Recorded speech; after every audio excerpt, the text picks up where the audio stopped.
Welcome to Finding God in the world of video games. I can't. I just can't. Can't even. Where are we?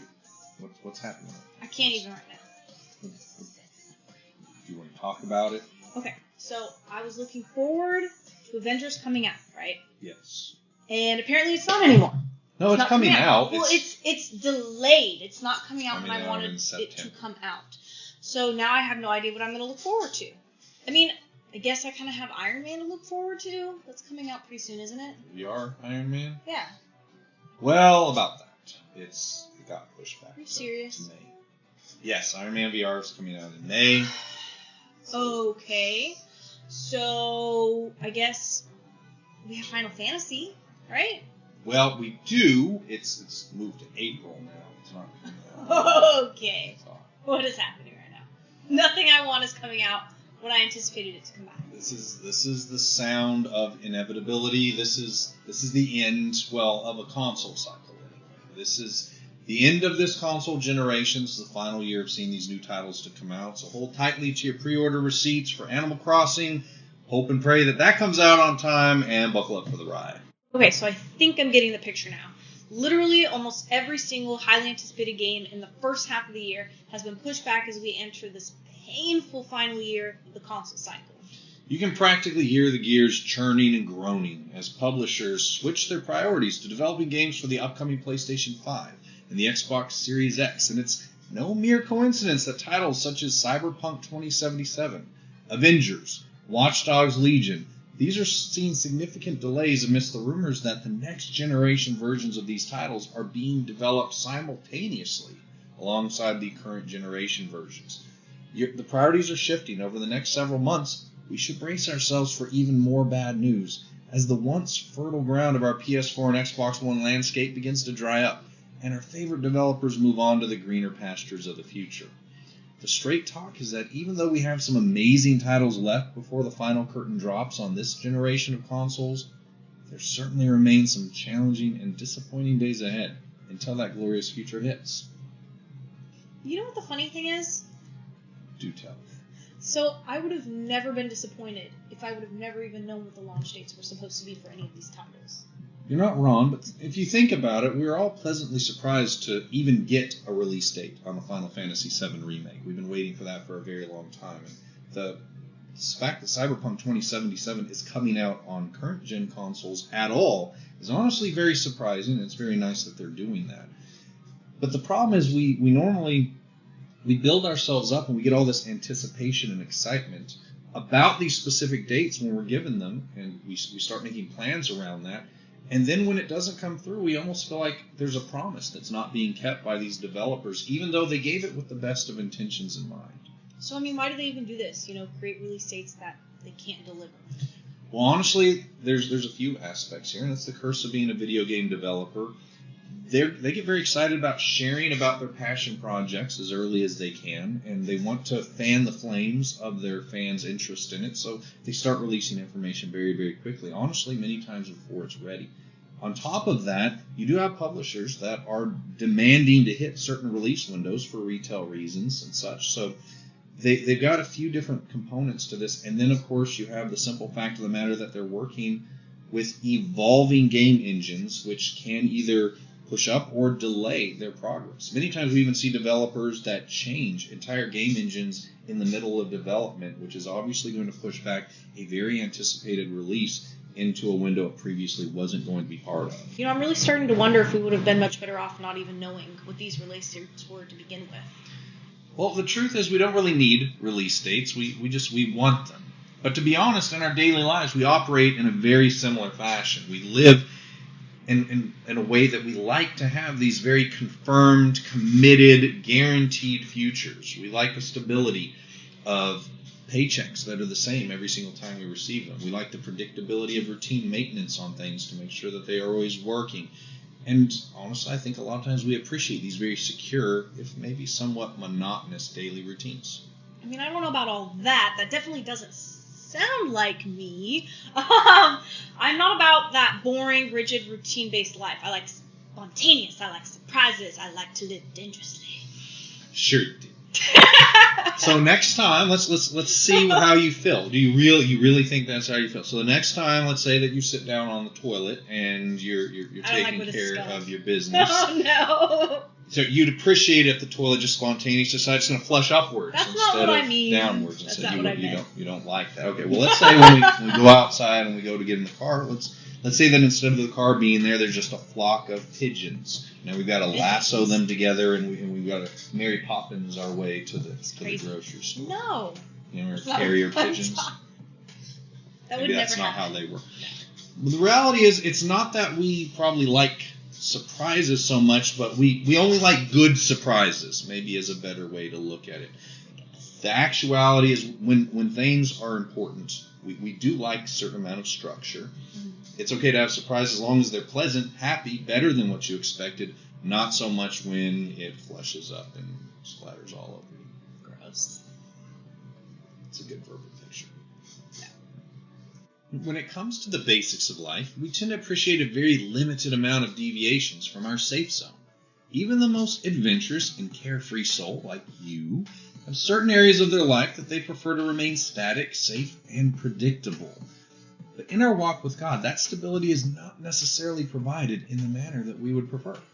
Like our video game release dates, we would like the Lord to give us very solid, concrete information about our future so that we can plan for it.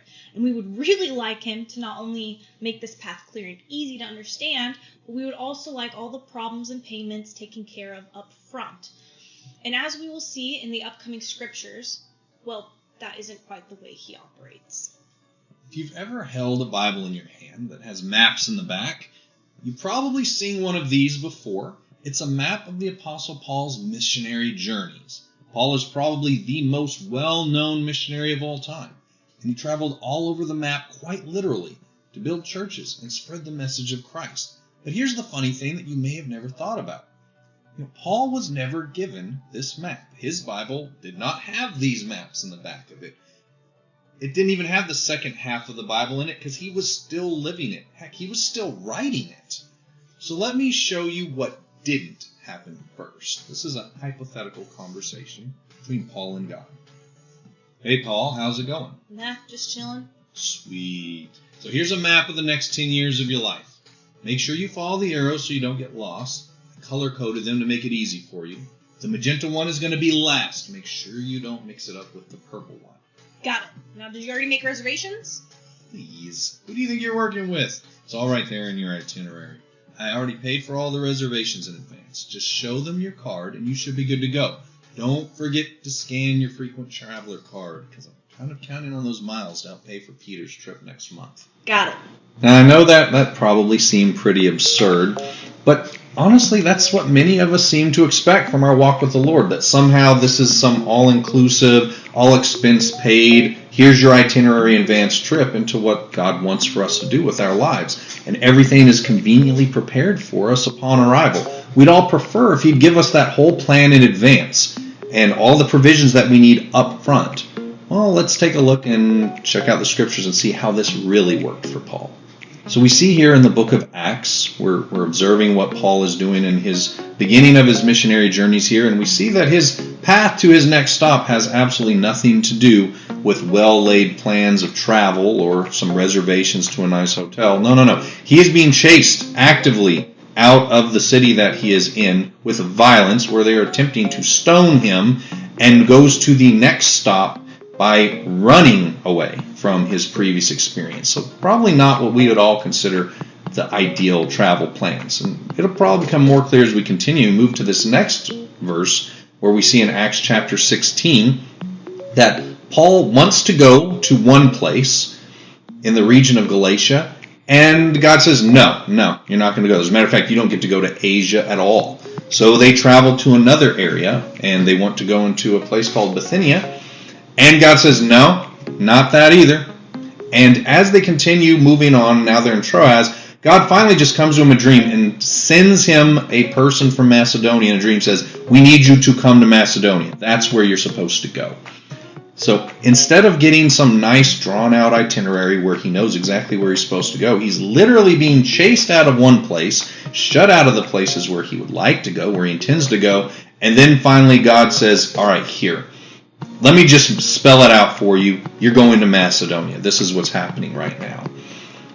Now let's look at one more here in 1 Corinthians, where we see exactly what does this look like for Paul on a daily basis. I mean, at least his expenses are covered, right? Maybe a little per diem to keep things, above the board for Paul. No, not so much. He says, to the present hour, we hunger, we thirst, we're poorly clothed, beaten, and homeless. We're laboring and working with our own hands. This is not the sign of him walking into maybe a well-laid plan from his perspective, where he walks into a nice red carpet, got hotel reservations, and he gets to deliver on God's work for him. No, this is the absolute opposite of that. It almost sounds like chaos in action.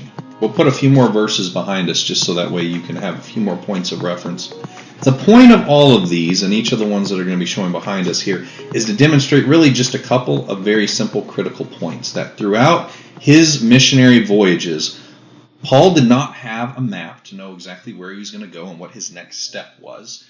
He also didn't have provision pre-lined up for him everywhere he went. Every single step of faith that he had to walk, and every place that he went, all he knew at that time was what he was supposed to do there. And then God would provide for him what was next from that place where he stepped. There wasn't some grand plan that he could read off of and say, I know where we're going. He had to just take one step at a time. Well, I mean, it's just like the rest of us. Paul was operating under the guidance and provision of God to receive his daily bread.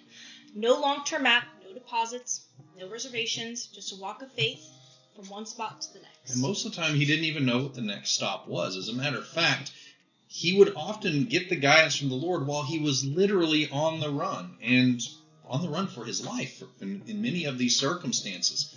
And now we can look back and we can see this nice little map in our Bible and say that this was a carefully crafted missionary journey and an example of the most successful evangelistic crusades of all time. But I guarantee that's not how it felt to Paul at that time. If you're anything like me, free falling is not your preferred way to fly either. But this is the life that the Lord has called us to do. Not to wander aimlessly and carelessly, but with a purpose that only our Creator can see. He's not going to give us our desired release date up front, because then we would no longer be walking by faith, would we? Now, let's keep it real. If we knew the end game up front, we would probably run straight forward. We would take the shortest possible path to the finish because we can, because we know where we're going. Exactly. We would thank God for the directions. We would pull out our phone, plop those into our GPS, head off to the races like we're Leroy Jenkins, and do yourself a huge favor if you don't know what I'm talking about. You need to Google it. We wouldn't check in with God again until one of his check bounces. And then we might say, okay, God, what's going on? But we would run off trying to do things in our own power, in our own capabilities. The Lord has called us to a life of dependence on him for daily guidance as well as provision. He has shown he will provide everything that we need to make the next step, but not giving us all the provision for the entire journey up front. This walk of faith will keep us connected to him and ensures we never try to accomplish his will through our own strength or our capabilities. So if you're wondering when the Lord will follow through on what he has promised for you, I have some pretty simple advice. Ask him what he wants you to do today with this current step that you're on, right now, with whatever you have in your hands. He will give you what you need for each step along the way. His ways are higher than our ways, and his promises will never miss their release date, mostly because he doesn't typically provide one. But you can rest assured that when we look back over the map of our life, it will all make sense. And we will see that he was always right on time.